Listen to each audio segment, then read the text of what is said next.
ایک حدیث کا مفہوم ہے کہ جب بندہ کوئی ارادہ کرتا ہے تو اللہ بھی ایک ارادہ کرتا ہے۔ اگر بندہ اپنا ارادہ اللہ کے ارادے پر چھوڑ دیتا ہے تو ہوتا وہی ہے جو اللہ کا ارادہ ہوتا ہے، یعنی بندہ اپنے ارادے میں کامیاب ہو جاتا ہے۔ لیکن اگر بندہ اپنے ارادے کو اللہ کے ارادے پر نہیں چھوڑتا تو تب بھی وہی ہوتا ہے جو اللہ کا ارادہ ہوتا ہے، اور بندہ اپنے ارادے میں ناکام ہو جاتا ہے۔ اللہ نے پہنچایا سرکار کے قدموں میں، اللہ نے پہنچایا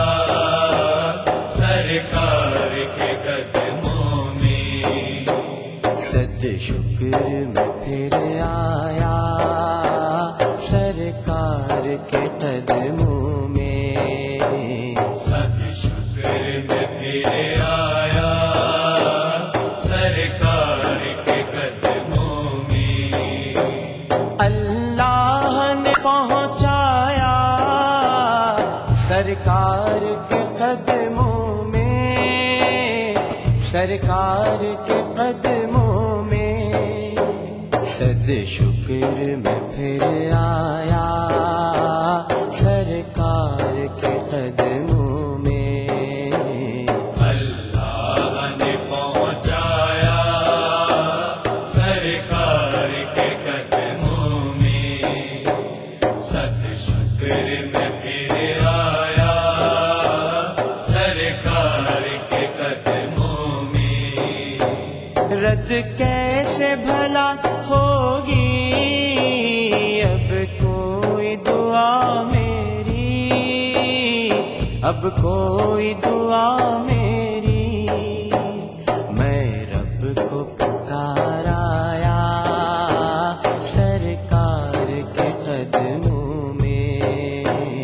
میں رب کو پکارایا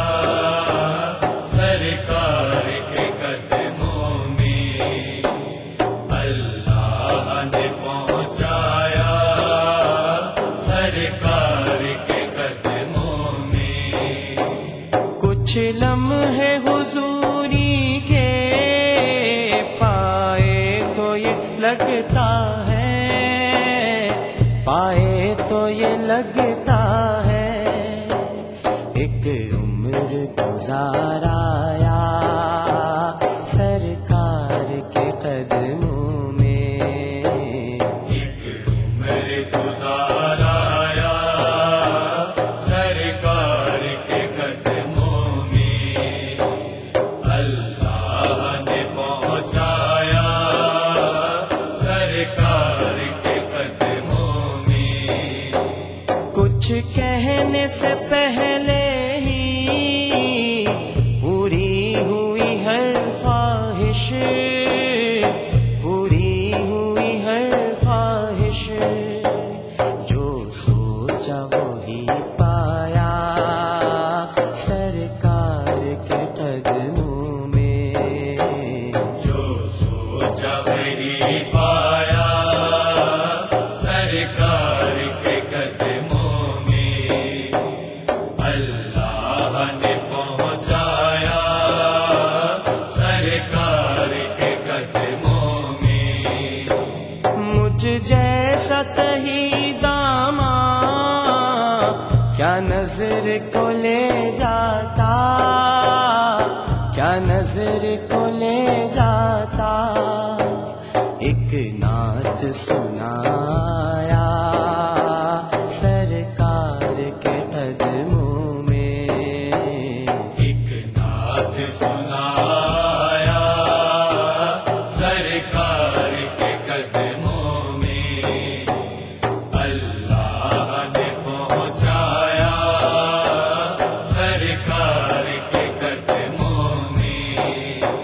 سرکار سلامی کو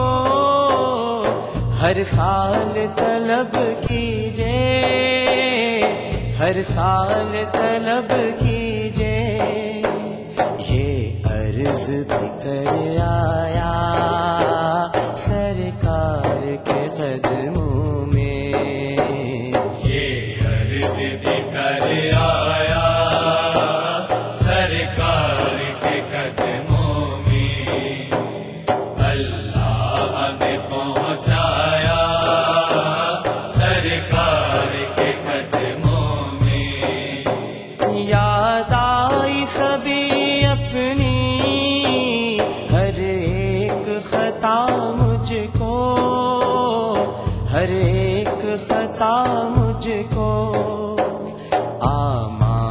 پہ شرمایا سرکار کے قدموں میں، اعمال پہ شرمایا سرکار کے قدموں میں، اللہ نے پہنچایا سرکار کے قدموں میں، اللہ نے پہنچایا سرکار کے قدموں میں، سرکار کے قدموں میں، صد شکر میں پھر